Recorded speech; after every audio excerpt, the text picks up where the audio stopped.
जय हिंद सभी फौजी पेंशनर बंधु।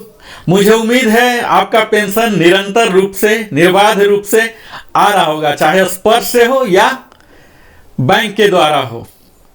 आज एक खुशखबरी लेके आया हूं OROP 3 का धमाका। आप सब इससे अब तक धमाका की गूंज आप तक पहुंच चुकी होगी। आज उस धमाका में एक और बेहतर माइलस्टोन तय किया है, क्योंकि DSW ने अपना पॉलिसी लेटर जारी कर दिया था और उसी पर आधारित PCDA प्रयागराज ने सर्कुलर भी जारी कर दिया। तो यह हम लोग के लिए बड़ा ही खुशखबरी है। सर्कुलर नंबर है 677 डेटेड 6 सितंबर 2024। इस सर्कुलर के जारी होने के बाद हम लोग का फाइनेंशियल एक्टिविटीज अब प्रारंभ हो जाएंगे। यही सर्कुलर का कॉपी स्पर्श के प्रोग्रामिंग टीम के पास पहुंचेगा और वो अपना प्रोग्राम स्टार्ट कर देंगे, बेसिक चेंज करना शुरू कर देंगे। यही सर्कुलर CPPC के पास जाता है, वहां के लोग उनके बैकएंड से उस प्रोग्राम को, उस बेसिक को रिवाइज करना शुरू कर देंगे। यही DPDO के पास जाएंगे या और भी पोस्ट ऑफिस और भी कोई PDA हैं, पेंशन डिसबर्सिंग एजेंसी, इन सब के पास सर्कुलर जाएगा और उनकी कार्रवाई प्रारंभ हो जाएगी। यानी कि अब हम लगभग 100% उम्मीद कर सकते हैं कि सितंबर माह का जो हमारा पेंशन आएगा वो OROP 3 से के कारण बढ़ा हुआ आएगा और जुलाई और अगस्त माह का एरियर के साथ आएगा। यह भी संभव है कि जुलाई और अगस्त माह का जो 2 महीने का एरियर है, यह सितंबर माह में ही, बीच में ही उसके सैलरी से पहले भी पेंशन क्रेडिट की जा सकती है। ऐसी भी कयास लगाई जा रही है। तो हम सबों के लिए यह सचमुच एक बड़ा खुशखबरी है। ये अलग बात है कि हमारे लिए कितना कम मात्रा में आया, ज्यादा मात्रा में आया, कितनी विसंगतियां आई, ये सब अलग है। तत्काल मैं इस वीडियो में, मैं जैसा कि आप देख पा रहे होंगे, अगर मेरे चैनल को आप फॉलो कर पा रहे होंगे तो देख पा रहे होंगे कि मैं डिटेल्ड वीडियो बनाता हूं और यह वीडियो भी थोड़ा लंबा होने वाला है, जहां की आपको धैर्य रखने की आवश्यकता होगी।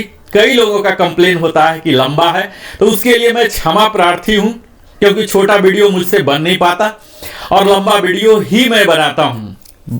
ये डिटेल्ड वीडियो है, हर रैंक का मैं डिटेल्ड वीडियो बनाया हूं और इस वीडियो में आप पाएंगे सूबेदार मेजर साहब, जो कि हाईएस्ट रैंक होते हैं OR में, JCO में, उनके सूबेदार मेजर के ACP rank, honorary lieutenant, honorary captain और हमारे NC बंधु, इन 5 रैंक का मैंने यहां जिक्र करूंगा डिटेल्ड।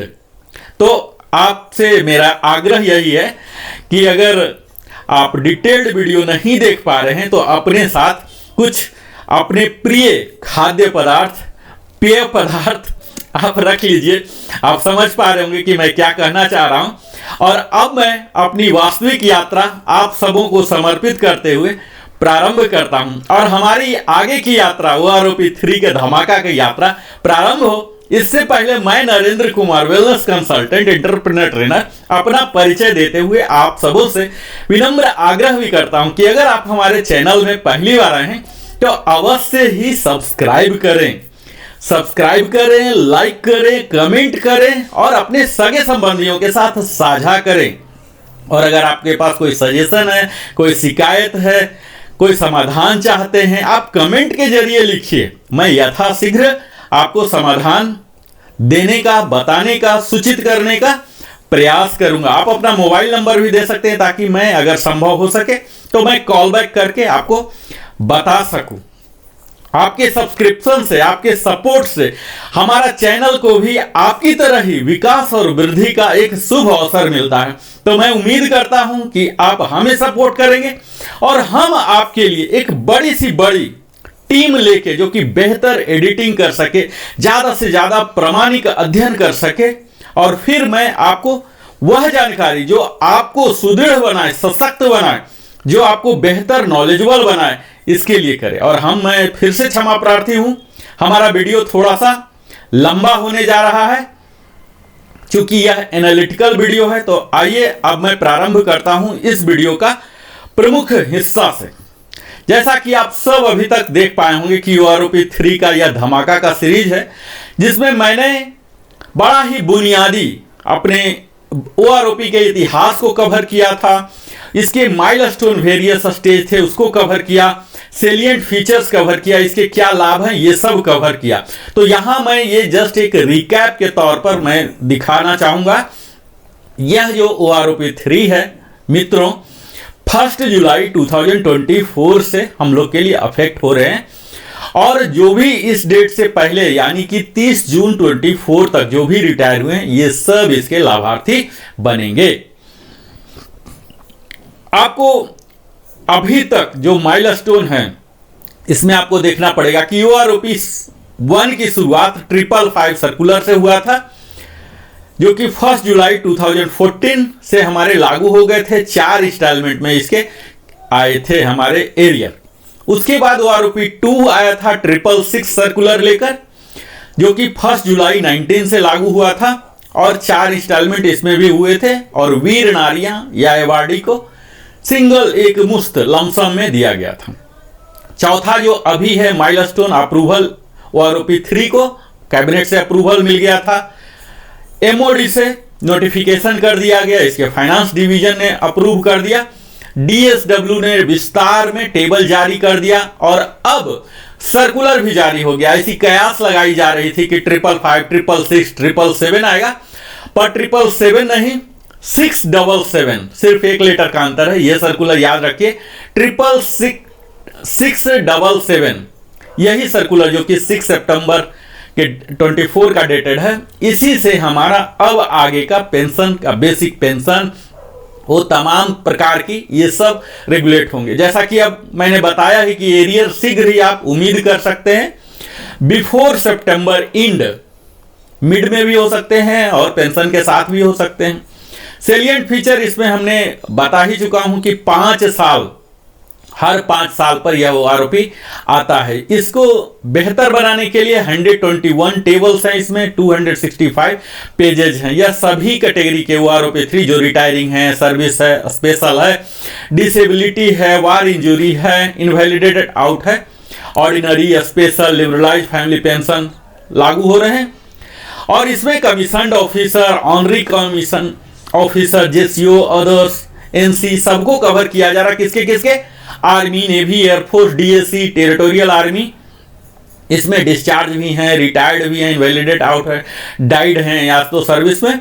यहाँ किन्हीं के लोग जो एक्सेप्शन है इसमें, जो प्री मैच्योर गए हैं 1 जुलाई 2024 में, इसमें फायदा नहीं मिलेगा। जब से OROP 1 आया यानी कि 1 जुलाई 2014 के बाद अगर कोई अपनी मर्जी से प्री मैच्योर गए हैं अपने रिक्वेस्ट पर, तो वो इसके एम्बिट में कवर नहीं होंगे। एक चीज और यहाँ जो मुख्य बातें हैं, किसी का भी पेंशन घटकर नहीं मिलेगा। चाहे टेबल में आप माइनस भले देख पाएंगे, किसी भी पेंशनर का या फैमिली पेंशन का घटके नहीं मिलेगा। आपके डिसएडवांटेज में रिवीजन नहीं होगा, यानी कि OROP 2 के कारण या OROP 1 के कारण या 7 CPC के कारण या कोई नोशनल कोरिजेंडम PPO आया है जिससे कि बढ़ा हुआ है, तो आपको घटकर नहीं आएगा। यह बात आप जान लीजिए। एप्लीकेबिलिटी जैसा कि मैंने बात कर ही लिया, सारे defence pensioner, family pensioner, civilian यहां इसके एम्बिट में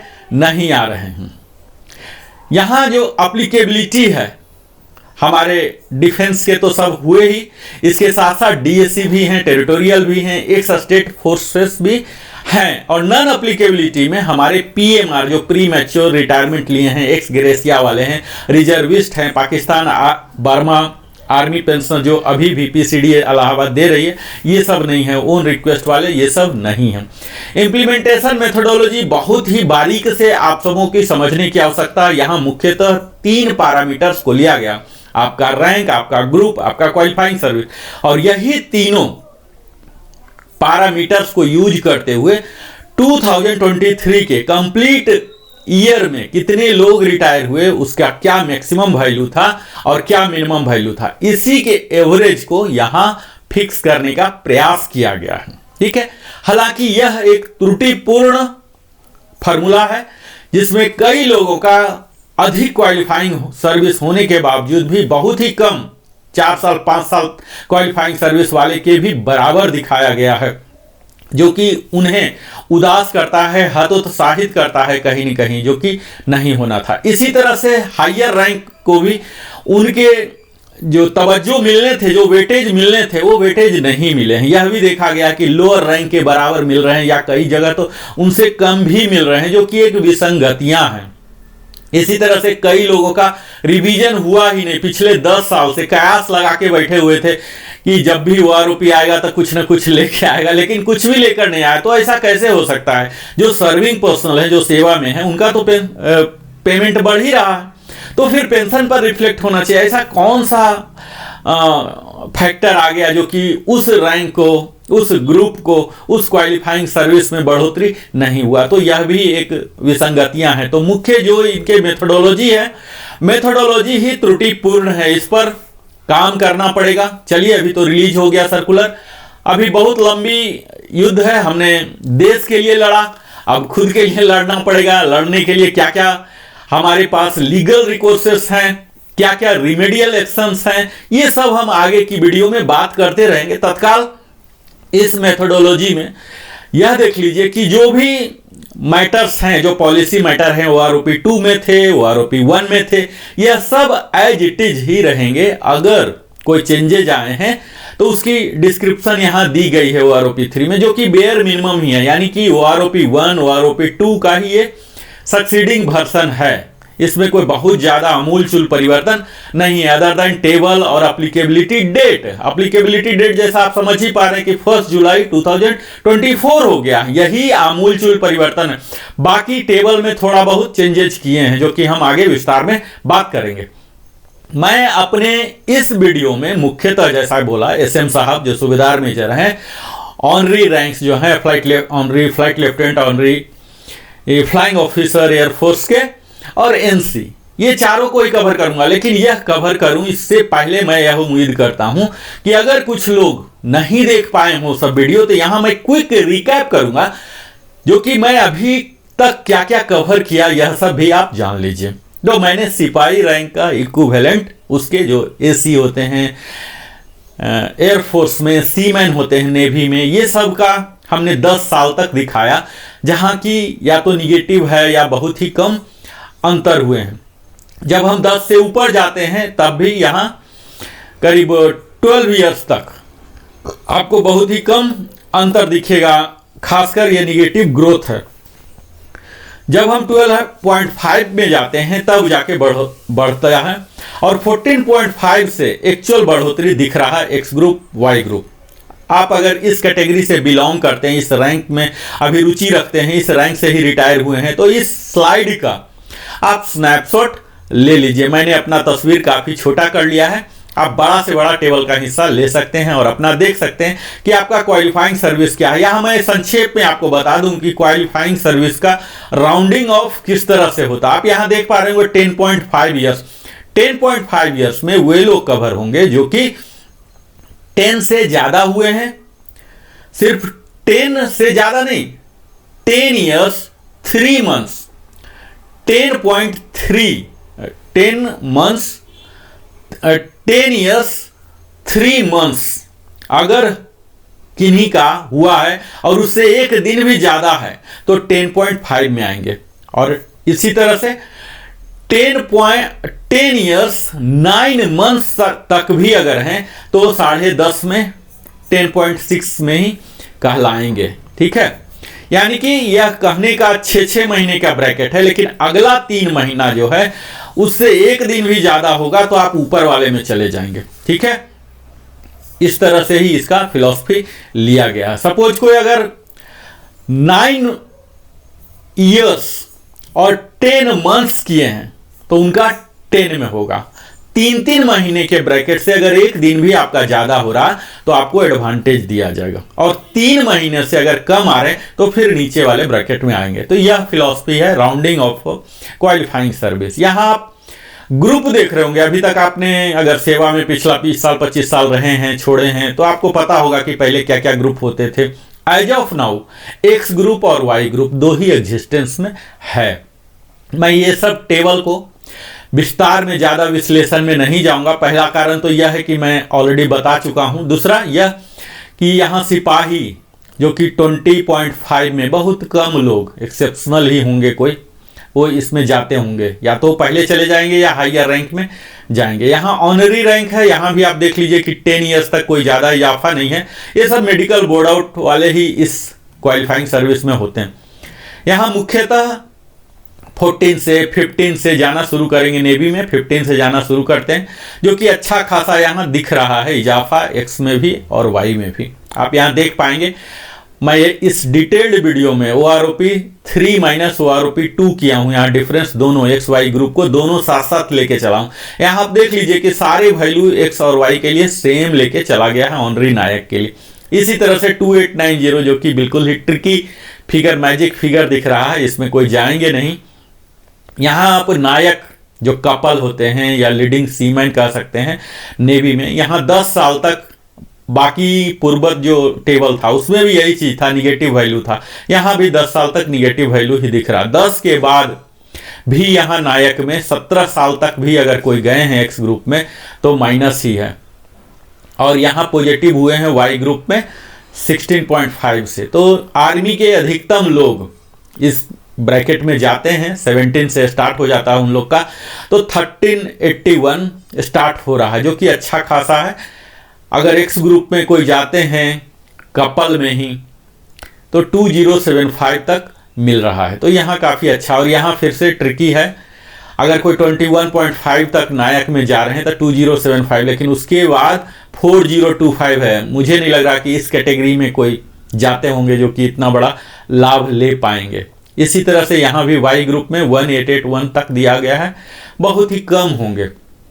ऑनरी हवलदार के लिए भी इसी तरह से 10 तक में माइनस है, तो माइनस वैल्यू पर मैं विस्तार में बिल्कुल ही बात ही नहीं करूंगा क्योंकि माइनस तो होगा नहीं, उनको फिर OROP 2 का मिलेगा। ऑनरी हवलदार में भी यहाँ देख लीजिए कि 17.5 से पॉजिटिव होता है। वाई ग्रुप में शुरू से ही थोड़ी थोड़ी बढ़ोतरी है, और यहाँ 16.5 में जाकर 4 डिजिट में बढ़ोतरी प्रारंभ हो जाता है। यहाँ आप देखेंगे कि किस प्रकार से हर जो जाने वाले हैं एक्चुअल, जिसमें ज़्यादा जाते हैं, उन्हें कुछ न कुछ देने का प्रयास किया गया है। अभी आप आगे देखिए, हवलदार एंड इक्विवेलेंट, जिसे कि अपने फौज का जो हवलदार हैं, सार्जेंट हैं, पेटी ऑफिसर बैकबोन माना जाता है, क्योंकि ये मिडिल में आते हैं, काम भी करते हैं और सुपरवाइज भी करते हैं। ये मल्टी फेसेटेड होते हैं, इनकी जो भूमिकाएं होती है बाकी सबसे काफ़ी अधिक होता है, क्योंकि इनसे उम्मीद की जाती है ये बिल्कुल काम करे, रैंक एंड फाइल स्ट्रक्चर का रैंकर हो, और फिर कहीं सुपरवाइज करने की ज़रूरत हो, क्योंकि एक अच्छा अनुभव होता है इनके पास, 15 साल 20 साल 22 साल का भी अनुभव होता है, तो इनसे सुपरविजन की भी उम्मीद की जाती है। तो ये बैकबोन माना जाता है, और इसी रैंक में सबसे ज़्यादा रिटायर होते हैं। यह भी एक विचारणीय विषय है, क्योंकि इन्हें जो अप्रोप्रिएट सम्मान मिलने चाहिए थे वो कहीं न कहीं नहीं मिल पाती है, और इस वजह से आउटफ्लो जो है हवलदार रैंक का, सार्जेंट रैंक का, पेटी बहुत ही ज़्यादा होता है। यहाँ आप देख पाएंगे कि 10 साल तक जो भी है पूरा एक्स ग्रुप में निगेटिव वैल्यू है। हालांकि 10 साल तक मेडिकल बोर्ड ऑफ कोई हवलदार नहीं बनेगा, डायरेक्ट हवलदार बना है तभी होगा, या स्पोर्ट्स कोटा से, एक्सेप्शनल कोटा से हो सकता है। अदरवाइज नॉर्मल चैनल में 10 साल में हवलदार नहीं बनेंगे। वाई ग्रुप में 3 डिजिट में एटलीस्ट 500 के एवरेज में इजाफा है। इसी तरह से जब हम आगे बढ़ते हैं एक्स ग्रुप में आप देखेंगे 17 ईयर्स तक निगेटिव ग्रोथ ही है, 17.5 से बढ़ा है और 18 से अच्छा खासा बढ़ने लगा है। और 20 ईयर्स एक्स ग्रुप के जो अधिकतम जाते हैं, यहाँ इन्हें एक सम्मानजनक फिगर दिया गया है 2525, 2525 रुपये का इजाफा दिया गया। बड़ा ही शुभ नंबर है। तो 20 में ही जाते हैं, तो यहाँ जो भी 20 वाले हैं सार्जेंट, इनके लिए बहुत एक नायाब तोहफा मान सकते हैं। और इसके ऊपर DA भी आएगा, और शीघ्र ही 8 CPC भी आ रहा है, तो काफ़ी बेहतर कहा जा सकता है। अगर 53% भी DA इसके ऊपर रख लें तो यह फिगर 4000 से ज़्यादा होने वाला है। इसी तरह से वाई ग्रुप के लिए भी सब के लिए कुछ न कुछ दिया गया है। यहाँ तो आप देख लीजिए 13.5 में 2794 दिया गया है। 15 में 206 दिया गया है। यहाँ थोड़ी सी कमी हुई है इनकी भी, और इनके भी अगर 20 ईयर्स में आर्मी जाते हैं, ऐसे 20 नहीं जाते हैं लोग, 24 में जाते हैं, अगर कोई 20 में जा रहे हैं तो 2756 इन्हें भी काफ़ी अच्छा सम्मानजनक फिगर दिया गया है। तो यह तो हवलदार के हो गए। इसी तरह से जैसे हवलदार में कई लोग 24 में जाते हैं आर्मी में अधिकतम, और वाई ग्रुप के होते हैं, तो इन्हें अच्छा फिगर मिला, 2506 मिला है। और उससे भी ऊपर अगर जाते हैं, जो कि अगला रैंक नायब सूबेदार नहीं बन पाए, हवलदार ही हैं, तो 2618 है। और इसके बाद तो 3325 भी है, 25.5। हालांकि वहाँ की पॉलिसी ऐसी होती है 24 में ही जाना पड़ेगा इन्हें, या तो नायब सूबेदार बन जाएं या तो चले जाएं। इस तरह कई पॉलिसी, उस पॉलिसी मैटर पर मैं तत्काल बात करने के मूड में नहीं हूँ। मैं अभी ये बात करूँगा कि क्या क्या डिफरेंस है। तो एक्स ग्रुप में 21 साल के 2000 डिफरेंस हो रहे, 21 एंड 6 महीने में 2000 का डिफरेंस है। और उसके बाद सेंट्रली इन्होंने पूरे 28 साल जो मैक्सिमम है 1675 का दिया है। तो यहाँ काफ़ी कहा जा सकता कि हवलदार को मिला है, स्पेशली वाई ग्रुप को तो और भी बेहतर मिले हैं। हालांकि इसके विसंगतियां की बात करें तो पूरा 10 वीडियो भी बनाऊं विसंगतियां पर, तो बहुत ही कम पड़ेंगे। लेकिन यहाँ सिर्फ विसंगतियां को लाना नहीं, हमारा मुख्य काम इस वीडियो के द्वारा यह है कि उस टेबल को एज इट इज आपको विश्लेषण करके बताया जा सके, क्योंकि यह ओआरओपी अपने आप में एक जटिल विषय है। इस फौजी पेंशनर को समझना, जो फौज में होते हैं उनके भी बस की बात नहीं होती है, वहाँ के अकाउंट ऑफिसर भी। और यहाँ तो सारे सर्विसेज हैं, आर्मी के इतने वास्ट रेजिमेंट हैं, रैंक हैं, उनके स्ट्रक्चर हैं, अलग अलग पॉलिसी, टर्म एंड कंडीशन है, प्रमोशन पॉलिसी अलग अलग रेजिमेंट टू रेजिमेंट हो जाते हैं। फील्ड में पोस्टिंग हुआ तो क्या प्रमोशन एक्सपेक्ट हो जाएंगे, अगर हेडक्वार्टर में रहा तो क्या हो जाएंगे। तो इस तरह से तमाम वो सब इफेक्ट आ जाते हैं। तो ये सब जो डीएसडब्ल्यू में बैठे हुए हैं या जो हमारे रिप्रेजेंटेटिव हैं, इनकी बस की बात नहीं है। ये सब हम अपने ही कंडीशन का जो है हम ही समझ पाएंगे, हमारे अलावे हमारा दर्द कोई और समझ नहीं पाता। ये हमारी इसमें कमियां हैं। अब इसके लिए तो यही होना चाहिए था कि हर ग्रुप से, हर रैंक से रिप्रेजेंटेटिव होने थे। पर आपको मालूम है कि रिप्रेजेंटेटिव कौन होते हैं, जो सीनियर ऑफिसर्स होते हैं, उनके तो नीचे के बारे में पता ही नहीं होता कि क्या क्या प्रमोशन प्रोस्पेक्ट हैं, किस आधार पर ये किया गया है। तो ये कमियां हो जाती है, कहीं न कहीं कम्युनिकेशन गैप हो जाती है, जो एक्चुअल समस्याएं हैं वो ऊपर तक नहीं जा पाती है। और यहाँ जब फाइनल मिनिस्ट्री लेवल या नीति तक होती है, बहुत बड़ा गैप हो जाता है। उसी की वजह से यहाँ आप देख पा रहे हो कि ऑनरी नायब सूबेदार जो हवलदार के बाद यहाँ 10 साल तक बिल्कुल ही निगेटिव ग्रोथ है। हालांकि वाई ग्रुप में थोड़ा सा इन्हें 3 डिजिट में मिला है। इसी तरह से ऑनरी नायब सूबेदार में भी 17 ईयर्स तक निगेटिव ग्रोथ है एक्स ग्रुप में, और उसके बाद थोड़ा सा मिलना शुरू हुआ, वाई ग्रुप में है। अब हम देखेंगे ऑनरी नायब सूबेदार का आगे वाला। आगे में देखिए, आप 20 साल से जाने के बाद आपको एक सम्मानजनक मिलता है। हालांकि ऑनरी नायब सूबेदार बहुत ही कम होंगे और इन्हें काफ़ी मात्रा में दिया गया, 3790 दिया गया है। ऐसे बहुत कम होंगे कि इतना हायर सर्विस लेके। और वाई ग्रुप में भी अच्छा खासा इजाफा दिया गया है। ये आर्टिफिसर 3-1 है, जो कि नेवी में होते हैं। नेवी के इस कैटेगरी के लोग बहुत कम ही होंगे और सारे निगेटिव वैल्यू है, तो निगेटिव को मैं अपने परिचर्चा से बाहर रखता हूँ। यहाँ निगेटिव देख लीजिए कि 17 तक निगेटिव ही है, उसके बाद पॉजिटिव हो रहा है, तो काफ़ी अच्छा। 20 ईयर्स में हवलदार को भी 2525 मिल रहा था, इन्हें भी 2525 का इजाफा हुआ है। इसी प्रकार जब हम 20 से ऊपर जाते हैं तो काफ़ी अच्छा खासा इजाफा है, 1675, जो कि पूरे सेंट्रली है। यहाँ हमने विस्तार वीडियो, अपना पिछला वीडियो ही नायब सूबेदार एंड इक्विवेलेंट का बनाया था, जहाँ आप देख पा रहे होंगे कि 10 साल तक बिल्कुल ही निगेटिव ग्रोथ है। लगभग दोनों साइड ही है निगेटिव ग्रोथ। तो निगेटिव ग्रोथ को बात नहीं करना। यहाँ निगेटिव ग्रोथ 20 ईयर्स तक नायब सूबेदार के लिए, जेडब्ल्यू के लिए, यानी कि 20 ईयर्स में अगर कोई बन गए हैं और तब गए हैं तो उन्हें कुछ भी फायदा नहीं हो रहा है। वाई ग्रुप में हल्का सा फायदा दिख रहा है, 15 साल के बाद फायदा होना शुरू हो जाता है, जो कि 950, 1250 भी है 18 ईयर्स का। तो इस तरह से हुआ है। अब इसके ऊपर जब जाएंगे नायब सूबेदार जेडब्ल्यू, जो ज़्यादा सर्विस करके, यानी कि 20 से ज़्यादा वाले ही होते हैं यूजुअली, क्योंकि अगर प्रमोशन लेना है तो इतना सर्विस करना पड़ेगा, तो 20 से ऊपर स्पिल ओवर ऑलमोस्ट सब हो जाते हैं। तो यहाँ आप देख लीजिए कि तब यहाँ फायदा होना शुरू हो गया है। एक्स ग्रुप में काफ़ी अच्छा है, 1775 करके 2950 है 24 साल में, जो कि अधिकतम जाते होंगे आर्मी के। फिर 3125 भी है। इसी तरह से डिफरेंस आप देख पाएंगे वाई ग्रुप में भी।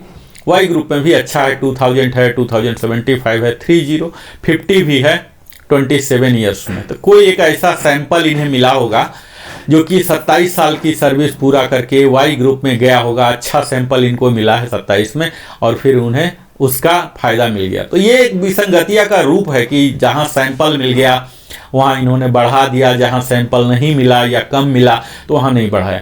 बढ़ाना घटाना ये हमने सेवा दिया है, अपने राष्ट्र को अपना भरपूर जीवन समर्पित किया है, इसके लिए पेंशन दिया जा रहा है। अगर पेंशन का प्रावधान नहीं होता, इतनी सुविधाएं नहीं होती, समाज में हमें सम्मान नहीं मिलता, तो शायद हमारा निर्णय कुछ और होता, कुछ और कैरियर में हम लोग जाते। अगर आज भी डिफेंस फोर्सेस में लोग जाते हैं तो इसकी सुविधा उन्हें कहीं न कहीं अट्रैक्ट करती है। उनके जो परिवार के लिए जो सुरक्षा है, जो सारी सुविधाएं दी जाती है, यह भी कहीं न कहीं आकर्षण का केंद्र होता है। यह एक हमारे लिए मोटिवेटिंग फैक्टर होता है। बेहतर पेंशन हो, बेहतर सुविधाएं हो, बेहतर वेतन हो, ये सब तो इसे कायम रखें, तभी हम और भी बेहतर होने के लिए हमारे जो अगली पीढ़ी है यह भी प्रोत्साहित रहे, उत्साहित रहे। हमने पिछले वीडियो में सूबेदार एंड इक्विवेलेंट का वीडियो बनाया था, एक्सक्लूसिव वीडियो, जिसमें कि लोग जो ट्रोलिंग कर रहे हैं सूबेदार रैंक के नाम पर, वह ऐसा नैरेटिव है कि इनका बेड़ा गर्क कर दिया गया। OROP 1 में भी कुछ नहीं मिला, 2 में भी नहीं मिला, और 3 में भी कुछ नहीं। तो ये जो बेड़ा गर्क कर दिया गया, इस नैरेटिव कहाँ तक सत्य है, कहाँ तक झूठ है, इसे आप स्वयं देख लीजिए कि यहाँ 6 महीने से लेके 10 साल तक एक्स ग्रुप में पूरे निगेटिव ग्रोथ है, और इतना हाइयर निगेटिव ग्रोथ तो ये कैसे हो गया, घट कैसे गया। और वाई ग्रुप में अगर पॉजिटिव ग्रोथ है भी तो मात्र 3 डिजिट में है, हवलदार को 4 डिजिट में दिया जा रहा है। यहाँ क्या ऐसी परिस्थिति आ गई कि इतने छोटे छोटे दे रहे हैं। चलिए ठीक है, 10 साल को मैं छोड़ता हूँ सूबेदार, इसके आगे बढ़िए। सूबेदार बनने में 20+ ही करने पड़ेंगे। वारंट ऑफिसर बनने के लिए भारतीय वायुसेना में कम से कम 24 से 25 साल की सर्विस करनी पड़ती है। तो यहाँ आप देख पा रहे हैं कि अगर कोई 19 साल तक भी जा रहे हैं, बहुत ही कम होंगे कि वो वारंट ऑफिसर बन भी गए और फिर जा भी रहे हैं, तो 19 तक पूरे एक्स ग्रुप में निगेटिव ग्रोथ है। वाई ग्रुप में थोड़ा थोड़ा मिल रहा है, कोई स्पोर्ट्स कोटा में आए, कोई डायरेक्ट रिक्रूट हुए हवलदार से, या डायरेक्ट जेसीओ में, ऐसे प्रावधान हैं।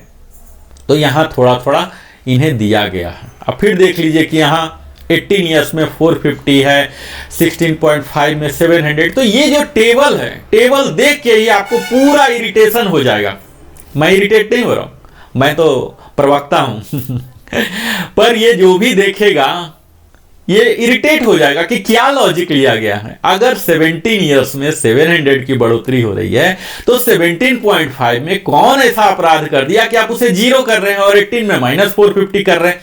ये सॉफ्टवेयर के फॉर्मूला एक्सेल में डाल के कर दिया इन्होंने। क्या सैंपलिंग लिया, रॉन्ग सैंपलिंग भी तो हो सकता है। आपने सैंपल नहीं मिला तो इसमें वो क्या करेगा, वो सूबेदार क्या करेगा 17.5 वाला, अगर आपके पास सैंपलिंग नहीं उस पूरे वर्ष में, इस लेंथ ऑफ सर्विस वाला 17.5 वाला कोई रिटायर नहीं हुआ, डिस्चार्ज नहीं हुआ, तो इसमें उसका क्या दोष है। आपको सैंपल नहीं मिला तो आपने 0 डाल दिया।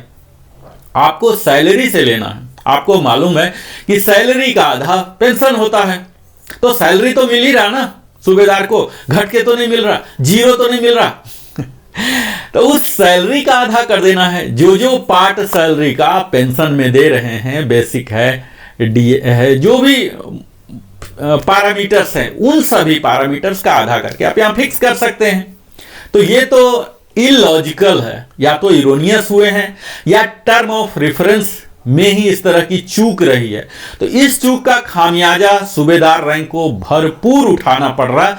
यानी कि हम यह कह सकते हैं कि जो मार्केट में अभी ट्रोलिंग है, सूबेदार रैंक का बेड़ा गर्क कर दिया गया, यह सच होता हुआ दिख रहा है। हालांकि 20+, जो कि यूजुअली 20+ में ही सूबेदार जाएंगे, वारंट ऑफिसर जाएंगे, 24 में जाएंगे। अब इन्हें देख लीजिए कि 250 रुपीज का दिया जा रहा है। ये क्या है?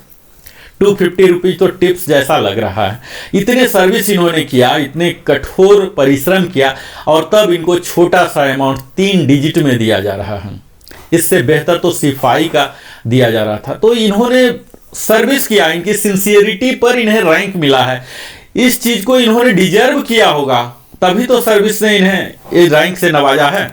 तो इस चीज को पेंशन में भी रिफ्लेक्शन होना चाहिए, जो कि नहीं हुआ है, त्रुटिपूर्ण है। और इसमें अथॉरिटी को चाहिए कि संज्ञान ले और इन पर रिवाइज किया जाए इस टेबल को। मैं उम्मीद करता हूं कि हम सबों का सामूहिक प्रयास होगा। सूबेदार रैंक के साथ जो किया गया है ऐसा गलत है, इसे माने अथॉरिटी और सुधारने का प्रयास करे। अब मैं आगे आता हूं, जो कि आज का मुख्य बिंदु है। अभी तक तो मैं रिकैप ही कर रहा था, यह मानते हुए कि हमारे कई बंधु जो नहीं देख पाए होंगे वो देख लें, वो समझ लें।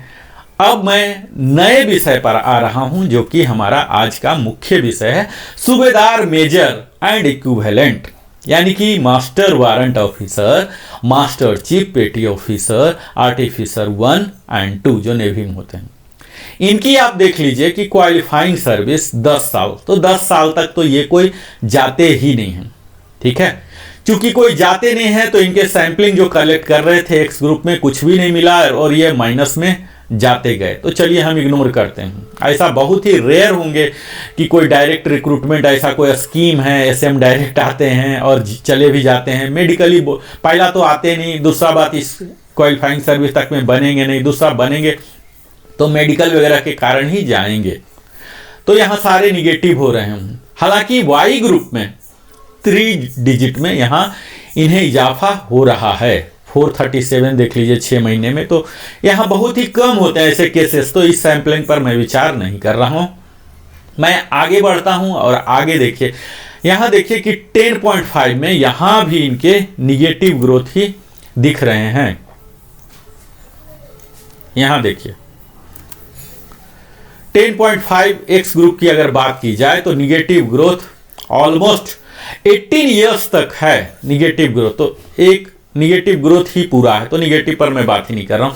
18.5 से शुरू हो रहा 316 रुपीज का इजाफा 19 में, 768 की बढ़ोतरी 19.5 में, 1219 की इंक्रीज हुई है और 20 इयर्स में थोड़ा सा इंक्रीज हुआ है, बढ़ोतरी हुआ है 1539 का।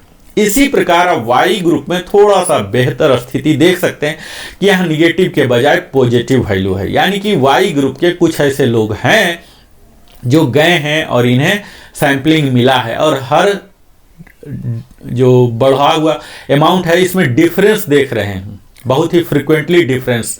10.5 में 593, 11 में 602, यानी कि अलग अलग कंडीशन के अलग अलग लोग गए हैं जिनके पेंशन बहुत ही वेराइटी रहे होंगे, वेराइटी बहुत ही ज़्यादा रहा होगा, इसलिए इतना वेराइटी यहाँ भी आया फाइनली। इनके इजाफा होने शुरू हुए हैं वास्तविक वाई ग्रुप में 16.5 से 100,090 का इजाफा हुआ। इसी प्रकार 20 इयर्स के अगर हैं तो इनके बम्पर 3035 रुपीज के हुए हैं। अगला टेबल जो है 20 इयर्स 6 मंथ का, जिस ब्रैकेट में यहाँ के अधिकतम लोग आते हैं, इसी ब्रैकेट में रिटायर होना शुरू करते हैं वास्तविक, तभी ये बन भी पाएंगे सूबेदार मेजर। जो एवरेज केस ले रहा हूं, यहां आप देख पाइए कि एक्स ग्रुप का जो हम देख पा रहे हैं, आप यहां देखिए, ये काफी बेहतर है 20 इयर्स में, जो कि अब रिटायर हो रहे हैं। 20.5 के लिए 1562 है, 21 के लिए 1106 है, 21.5 के लिए 15 है। तो यहां आपको काफी डिफरेंस दिखेगा। 23 के लिए अगेन ये बड़ा ही डिस्करेजिंग है कि 22.5 तक के लिए 1050 है, और उससे अगर आपने ज्यादा सर्विस किया 23 से, जो कि यहां इसी ब्रैकेट में ऑलमोस्ट यही जो ब्रैकेट है इसमें लोग जाते हैं, और यहां बहुत ही कम कर दिया गया है। ये देखिए, यहां आप देखेंगे टोटल निगेटिव वैल्यू में कर दिया गया है। क्योंकि इनकी जो मैक्सिमम है कैपिंग कर दिया गया 32,000 पर, इसके वजह से पूरा निगेटिव वैल्यू यहाँ आ गया। यहाँ 34 भी किया गया है तो निगेटिव वैल्यू है। तो ये सब पूरी विसंगतियां हैं।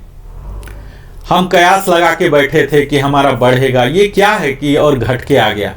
हालांकि यही चीज़ अगर आप देखेंगे डिफरेंस वाला वाई में, तो वाई ग्रुप में काफ़ी अच्छा इजाफा यहाँ मिला है, जिन्हें कि 20.5 में 3,500 है, 3,308 है। तो यहाँ काफ़ी अच्छा अमाउंट इन्हें दिया गया है 24 ईयर तक। अब देख लीजिए कि क्या लॉजिक है कि एक्स ग्रुप को निगेटिव में है, वाई ग्रुप का इतना पॉजिटिव हो गया। तो ये महज सैंपलिंग है। ये तो हमें लग रहा है कि आगे की दुनिया हमारी जीवन और दशा और दिशा आर्टिफिशियल इंटेलिजेंस और सॉफ्टवेयर तय करने वाला है। जो डाटा एनालिटिक को डाटा मिला और वही हमारा जीवन तय करेगा क्या? हमारा जो आत्मा है, हमारा जो शरीर है, हमारे जो इंटेलिजेंस है, ये क्या एआई के सामने नतमस्तक हो चुका है?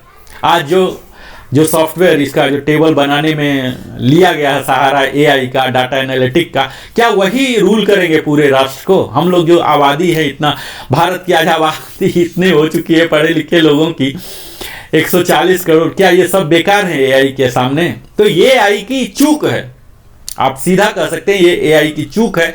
यहाँ एक्स को एक तरफ से निगेटिव वैल्यू दिया गया और यहाँ पॉजिटिव वैल्यू दिया गया। हम लोग आज हो क्या रहा है, इतना ज़्यादा निर्भर हो गए हैं एआई टूल्स पर, उसका खामियाजा हमें सहना पड़ रहा है। यहाँ यह देखा ही नहीं जा रहा कि बढ़ोतरी तो सबको होना चाहिए। OROP 3 के पीछे थीम क्या है? हमारी जीवन शैली जो हो उसमें सुधार हो, हमारा उत्थान हो हमारे जीवन का, और अल्टीमेटली राष्ट्र का होगा, हमारे परिवार का होगा, समाज का होगा। यही तो थीम है OROP का। तो आप निगेटिव वैल्यू यहां दे रहे हैं, क्यों? क्योंकि डाटा एनालिटिक्स से डाटा नहीं मिला तो माइनस में दे दिया। किसी ने मैनुअल इसे वेटिंग करने का कोशिश किया, किसी ने इसे मैनुअल प्रूफ रीडिंग करने का प्रयास किया। जो भी टेबल आया जनरेट हो गया, 121 टेबल DSW ने रिलीज कर दिया, PCDA ने भी 677 सर्कुलर जनरेट कर। क्या आदमियों के लिए, क्या आदमी की इंटरफेरेंस नहीं चाहिए? क्या सिर्फ एआई रेगुलेट करेंगे पूरे वर्ल्ड को और पूरे इंडिया को? तो इसमें महान त्रुटि है, इन त्रुटियों को देखने की जरूरत। हाँ, आज के समय में हम टेक्नोलॉजी को, एआई को इग्नोर नहीं कर सकते, लेकिन यह भी नहीं है कि उस पर ओवर रेटेड कर दें, ओवर कॉन्फिडेंट हो जाए और उसके कारण कई लोगों को खामियाजा उठाना पड़े, जो कि यहाँ क्लियर कट दिख रहा है। अगर 24 ईयर्स में 2950 का इजाफा हो रहा है, जो कि पिछले पे कमीशन में इतना ही था, तो फिर 1250 ही क्यों है? इनको भी सेम प्रोपोर्शनल होना चाहिए था। इसमें तो सिंपल सी है कि जितना परसेंट बढ़ाना है तो मिनिमम सब में बढ़ना ही चाहिए। तो यहाँ आप देख लीजिए कि सूबेदार मेजर को बहुत ही ज्यादा खामियाजा सहना पड़ रहा है। इसके आगे आप देखिए और भी ज्यादा जो इस ब्रैकेट में जाएंगे 28.5 एक्स ग्रुप में मात्र 25 रुपीज का डिफरेंस हो रहे हैं। ये क्या है? -25 जा रहे हैं और फिर 29.5 450 का हो रहा। एक जो सूबेदार मेजर साहब अपने पूरे जीवन की आहुति कर देते हैं, अपने करियर की आहुति कर देते हैं, 28 साल 29 साल सर्विस देते हैं और उसके बाद उनको निगेटिव ग्रोथ दिया जा रहा है, जो कि उम्मीद लगा के, कयास लगा के बैठे थे कि हमें ये करना है, वो करना है। हालांकि ये सब अमाउंट आज के समय में बहुत बड़ा अमाउंट नहीं है, लेकिन कई लोग, हमें यह भी देखना है कि कई लोग का एकमात्र आय का साधन हो सकता है यही पेंशन, और वो अगर घट के हो तो उनके आशा पर कितना पानी फिरेगा, कितना खेद होगा, कितना दुख होगा, कितना फ्रस्ट्रेशन होगा। आप सोशल मीडिया पर देख लीजिए कि कितना हमारे लोग फ्रस्ट्रेशन में हैं। उनकी भाषा हम हर दिन पढ़ते हैं कमेंट में, कई लोग तो कुछ गजब ही कर देते हैं, अपनी मर्यादित भाषा को भी भूल जाते हैं, जो कि हमें नहीं भूलनी चाहिए। हमारे साथ अगर कुछ सही नहीं हुआ तो उसका एक तरीका है, लीगल रिकोर्स है, रिमेडियल एक्शन लेने के लिए हमारे पास ऑप्शंस ऑलवेज खुले रहते हैं।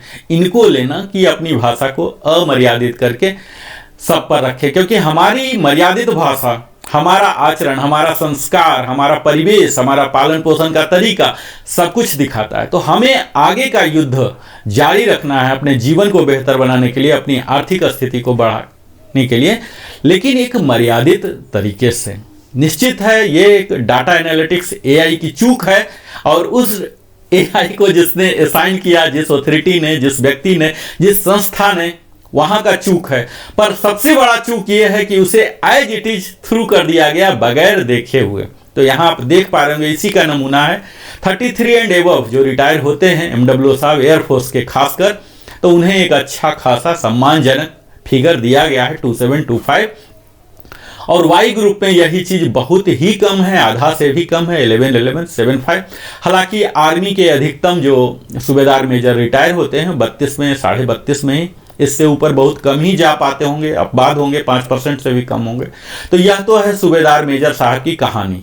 इसके बाद हम सूबेदार मेजर एसीपी ए, एसीपी बी और इक्विवेलेंट है। यही लगभग यही कहानी इनके साथ भी दिख रहा है मुझे, और जो कि मैं इस टेबल में इतना विस्तार में नहीं जाऊंगा क्योंकि इसमें आने वाले काफ़ी कम लोग होंगे।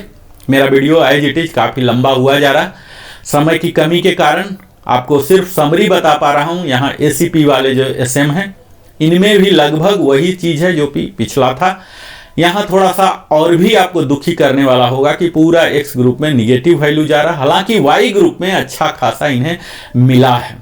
आप अगर इस ग्रुप में बिलोंग करते हैं, एसएम, एसीपी, ए, बी मिला है, तो आप इस टेबल का स्नैप ले सकते हैं, आप अपने खुद के लिए आप उसको कंपेयर कर सकते हैं। मुझे नहीं लगता कि इस टेबल को ज़्यादा एनालाइज करने की जरूरत है, ये बिल्कुल ही उसी तरह से है जो कि सूबेदार मेजर का था। अगला रैंक जो कि बड़ा ही सम्मानजनक है, honorary lieutenant, honorary flying officer और ऑनरी सूबेदार लेफ्टिनेंट बोलते हैं नेवी में, तो इनके लिए है। ये काफ़ी मशक्क़त के बाद मिलते हैं, 15 अगस्त को, 26 जनवरी को मिलते हैं। इनके पूरे अदम्य सर्विस जो होते हैं, आप बोल सकते हैं अद्भुत सर्विस इनके सचमुच होते हैं। हर रैंक को इन्होंने पार किया है, सारे कष्ट को पार किया है, संपूर्ण जीवन का समझिए 2/3 तो इन्होंने आहुति दे दिया है राष्ट्र के लिए। यहाँ पहला टेबल जो देख रहे हैं, जो 10 साल तक दिखा रहा है, इनमें कोई ग्रुप नहीं होता, XY नहीं होता, मर्ज हो जाते हैं ये लोग। 10 साल तक पूरा निगेटिव ग्रोथ है, तो ठीक है, 10 साल तक कोई ऑनरी लेफ्टिनेंट बन नहीं पाएंगे, हम इसे इग्नोर करते हैं। अगला टेबल में चलते हैं 10.5 में। यहाँ भी लगभग निगेटिव वैल्यू ही है, 19 ईयर्स तक निगेटिव है, और उसके बाद 19.5 में 448 मिला है, 20 में 1024 मिला है, जो कि 20 ईयर सर्विस करके कोई ऑनरी लेफ्टिनेंट नहीं बनेंगे, ऑनरी फ्लाइंग ऑफिसर नहीं बनेंगे, इसलिए इस टेबल को भी हम इग्नोर करते हैं। अगला में चलते हैं, आर्मी में कुछ ऐसे हो सकते हैं जो कि युवा होते भी ऑनरी लेफ्टिनेंट बन जाते हैं, तो उन्हें यहाँ से फायदा मिलना शुरू हो गया है, यानी कि एआई को डाटा मिलना शुरू हो गया है 20.5 से, तो 1600 का इजाफा हुआ है। और वही देख लीजिए कि 25 में -300 हो गया, ऐसा डिप लिया है, कितना बड़ा एरर है। यानी कि 24.5 में जब गए हैं, इन्हें सैंपल मिला है, और जहां सैंपल नहीं मिला है वहां पूरा निगेटिव कर दिए। सैंपल मिलना ना मिलना ये एआई का, उस प्रोग्रामर का, उस सॉफ्टवेयर डेवलपर का, उस कंपनी का जरूरत हो सकता है, उस पेंशनर का जो उस पर आश्रित है, वो इससे प्रभावी हो, दुष्प्रभावी हो जाए, ये कहां का न्याय है। तो यहां क्लियर कट अन्याय दिख रहा कि आप ज़्यादा सर्विस करके गए हैं तो आपको निगेटिव मिलेगा, यानी कि आप में बढ़ोतरी नहीं होगी। यहाँ आप देख पाएंगे आमूल चूल परिवर्तन जो है, जो 33 साल और उससे ज़्यादा का, यहाँ काफ़ी अच्छा बढ़ोतरी हुआ है। हालांकि आर्मी में 33 साल और उससे ज़्यादा करके नहीं, 32 ही इनका कट ऑफ होता, अगर मैं बिल्कुल सही हूँ तो आप लोग हमसे बेहतर जज कर सकते हैं। तो 33 साल एंड एबव एयरफोर्स के जो भी ऑनरी फ्लाइंग ऑफिसर हैं उनके लिए बोनांजा कह सकते हैं, जहां की 46300, 5100 और 32 से ऊपर 32.5 और उससे ऊपर ही कह लीजिए, पूरे का हो रहा 46300। तो यहाँ काफ़ी बेहतर इजाफा है। इन्हें सम्मानजनक अपने मेडिकल के लिए, ECHS के अलावे भी अपने पोते पोतियों के लिए बेहतर ध्यान रख सकते हैं, एक सम्मानजनक स्थिति रख सकते हैं, और एक प्रेरणा के स्रोत बन सकते हैं उस युवा के लिए जो कि भारतीय सशस्त्र सेना में ज्वाइन हो और उसे लगे कि नहीं, हमें उस उच्च पद तक जाना है, HFO, HFL तक जाना है, उसके लिए वो प्रेरित हो। तो यहाँ उनके पेमेंट, उनके रहन सहन की शैली, बात विचार की शैली दूसरे को प्रेरित करेगी। लेकिन वहीं जो आर्मी के हमारे फौजी बंधु हैं, अगर वो 28 से 30 तक में अगर बने हैं एचएफ ऑनरी लेफ्टिनेंट तो उनके लिए कुछ ज़्यादा कुछ नहीं है। इनके लिए 31 साल के बाद शुरू हुआ है 1425। तो यहाँ भी आप विसंगतियाँ कह सकते हैं कि मात्र 31.5 साल का, यहाँ तक कि 32 साल का 1425 दे रहे हैं और 32 से ऊपर 51 दे रहे हैं। इतना ज़्यादा बदलाव तो ये निश्चित कहीं न कहीं फ्रस्ट्रेशन का कारण बन सकता है। इस पर ध्यान देने की आवश्यकता है। मैं अगला टेबल में जाता हूं जो कि हमारे हाईएस्ट रैंक हैं, हमारे सशस्त्र सेना के जेसीओ रैंक में हाईएस्ट रैंक माने जाते हैं honorary captain, honorary flight lieutenant या नेवी के ऑनरी लेफ्टिनेंट।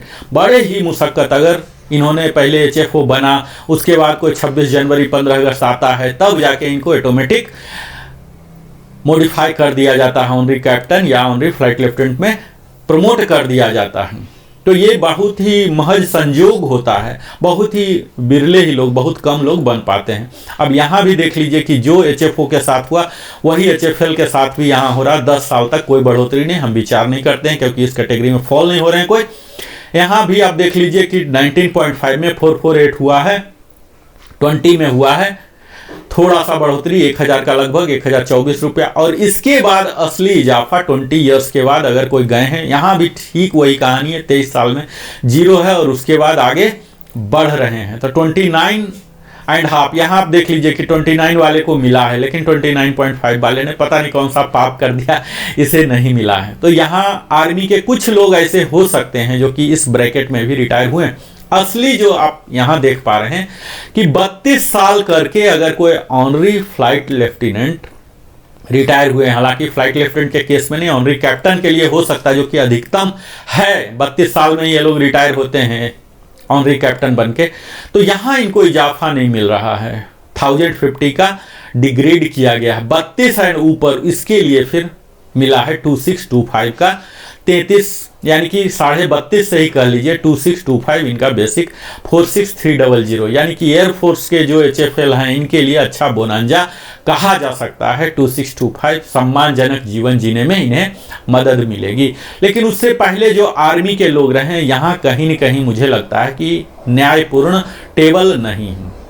अंतिम, मैं अब इस वीडियो का हिस्सा में आ गया हूँ, कितना लंबा हो गया मुझे मालूम नहीं, लेकिन आप यह देख पाइए इस वीडियो का अंतिम हिस्सा में आ गया हूँ जो कि हमारे एक महत्वपूर्ण अंग है, विशेषकर एयरफोर्स में या नेवी में भी कुछ होते हैं, आर्मी में तो शायद नहीं होते हैं।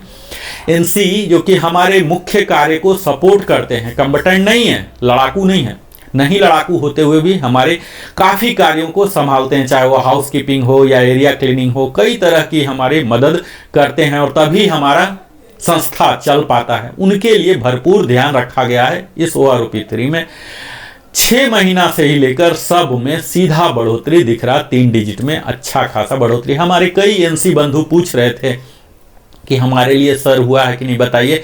तो आप एनसी महोदय जी यहाँ आप देख लीजिए, आपके लिए बहुत भरपूर ध्यान रखा गया है। 6 महीना से कहीं कोई निगेटिव वैल्यू नहीं है। आप जिस ब्रैकेट में आते हैं उस स्लाइड का आप स्नैप ले लीजिए और अपने लिए दिखाइए। यही एक एनसी ऐसा रैंक यहाँ दिख रहा है। हमें बड़ी खुशी हो रही है कि कम से कम हमारे एनसी बंधु को कहीं निगेटिव वैल्यू का सामना नहीं करना पड़ रहा, पूरा भरपूर मात्रा में 3 डिजिट, और 14 के बाद देखिए 1005 और 20 साल के बाद 1209 रुपया। तो एक बेहतर जिंदगी, सुविधा से भरी हुई जिंदगी हो, खुशी पूर्वक हो, परिवार के साथ गुजर बसर अब कर सकते हैं। थोड़ा सा बढ़ावा दिया गया है, अगर 20 के बाद वो गए हैं तो 1000 रुपया है। एनसी मात्र ही एक रैंक ऐसा है जिसे देखकर अपना दिल खुश हो जाता है। खासकर आप देखिए यहाँ जो 29 ईयर्स करके एनसी करके गए हैं, एनसी में भी अलग अलग कई रैंक होते हैं, लेकिन यहाँ टिंडल और ये सब डिस्क्राइब नहीं किया गया, सिर्फ एनसी रखा गया है। क्वालिफाइंग सर्विस दिया गया, इसमें कोई ग्रुप वगैरह होता नहीं चाहिए। इनमें भी इंटरनल प्रमोशन होते हैं।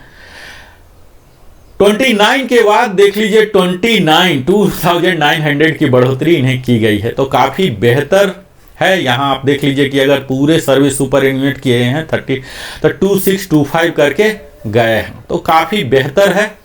इस तरह से मैं मानता हूँ कि आप सब ने मेरा साथ दिया, भरपूर साथ दिया।